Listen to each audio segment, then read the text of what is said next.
I often hear people talk about this. Don't get your hopes too high. Don't get your expectation too high, because when you have a high expectation and you don't succeed, then the fall down is going to really, really hurt. Well, I do not subscribe to this statement. I don't agree with it, and I'm going to explain to you why. It will only hurt that bad, the fall, when you don't succeed at something. It will only hurt that bad and that long if you haven't improved your ability to respond to a situation in a positive way. And let me explain what I'm talking about here. People talk about the importance of being optimistic, and I agree. It is absolutely true that it is important to instill optimism in ourselves. Because if we don't have any optimism, then we will not be inspired enough to do something and to go all out in doing something. Because if from the beginning we are already pessimistic, then we will not put a full effort, or we will not put any effort at all. And even if we did something, it's going to be, halfway. We're not going to put our full effort. Then the result is just going to be, halfway as well. And the danger in that is that it will strengthen our doubt from the beginning. It will make us say something like, you see, I told you it's not going to happen the way you want it. Of course, if even your starting point is already pessimistic, it's going to be very difficult to achieve something amazing. So basically, to be optimistic means that you have a belief, you have confidence that the result that's going to occur in the future that hasn't happened is going to be as you expected or above. That's what it means to be optimistic. It's that you believe the result will be as you expected or even greater than that. And to be pessimistic means that you believe the result will be below your expectations. But understand that both optimism and pessimism deal with something that hasn't happened yet. It's about something in the future. And again, of course, like I mentioned earlier, that's why it's important to instill optimism, because otherwise you're not going to put the full effort. But even the most optimistic person in the world, even if you're the most optimistic person in the world, it still does not guarantee that you will have 100% guarantee you will succeed, that you will be successful, that the result will be exactly like you want. Of course not, because there are other factors as well. There are some external factors as well that sometimes come in play that could influence our result. So even the most optimistic person cannot guarantee that the result will always the way he or she wanted. And here, when this situation happened, this is where it becomes very important to be able to be a positive person. Not just optimist, but positive. And what do I mean by positive? In my definition, or at least in the topic that what I'm talking about here right now, what I mean by being positive is to respond positively to something that have already happened. You see, if optimism deals with something in the future that has not happened, to be positive about something, what I'm talking about here is to respond to something that have already happened.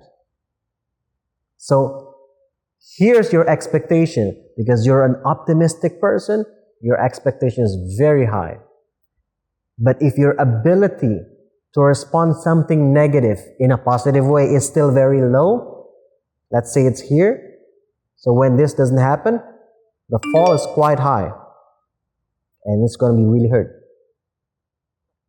But if you improve your ability to respond positively to what happened, if you improve this up to here, let's say, and then the result is not as you expected, it's below your expectation, yeah, you will still fall, but it won't hurt as much, because your ability to respond positively to something that is not as you want, as you expected, you already increase in that ability.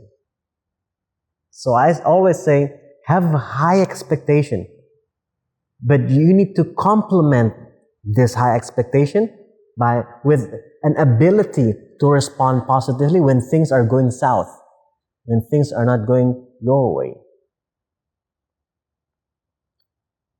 Otherwise, I love what Michelangelo said. I forgot the exact quotes, but I'm paraphrasing here. But he said the most dangerous thing is not when you have a high goal and you fail. He said the most dangerous thing is when you only have a low goal and then you achieve it. Because it will just make you a mediocre. It will make you have a so-so kind of life. And if that's what you want, if that's what you prefer, go ahead. But if you only knew how amazing it would be to live with full awareness, knowing your ability, knowing your potential, and also knowing that it will not always be the way you want it, but knowing that you will be okay. Because most of the times, that's the only thing that's stopping us from doing what we really want, isn't it? That fear. What if I couldn't achieve it and then this happened and that happened? But if you know that no matter what happened, you will be okay. You will be able to continue your life and improve and have a good life no matter what. And even have a great life no matter what. I bet you'll do it. I'll bet you'll decide to do what is it that you really want to do. But in order to be that kind of person, and to maintain to be that kind of person, yes, to be optimistic, and it's great, it's important. But a lot of people forget this part, is learning, improving our ability to be a positive person. Not to lie to yourself to say everything is great. No. To acknowledge that sometimes this is not the way I want it and it doesn't feel good. So I'm not saying we're lying to ourselves. We actually acknowledge that this is not what we want. But to also know that we'll be okay.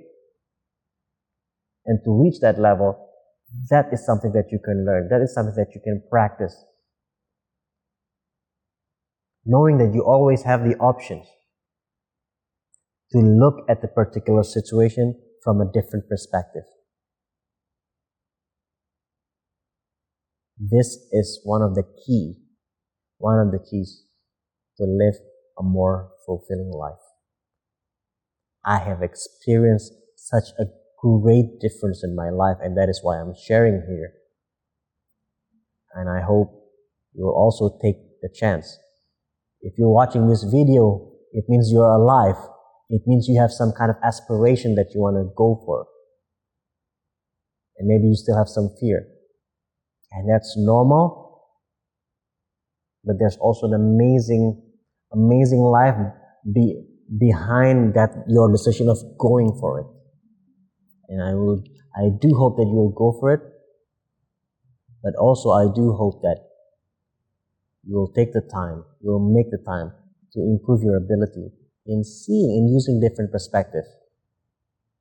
When you see a particular situation, when you're in a situation that is beyond your expectation, when things are going south from your perspective, but then have the ability to switch your perspective, knowing that you have that option is key. And using that option its power. Very quickly, there's a research that reveals a universal pattern of phases that people go through in their journey of discovering and living their life purpose. And you can learn and find out in which phase am I in right now, and what's the next phase, and most importantly, how do I get there? Find your answers in Uncover Your Unique Purpose, a comprehensive and practical guide to discovering your life purpose. It's a research-based book and as well covered with all the exercise you will need to discover your unique purpose.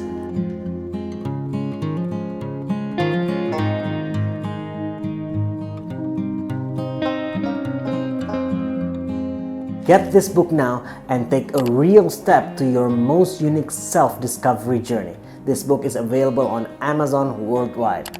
And now, let's go back to the conversation.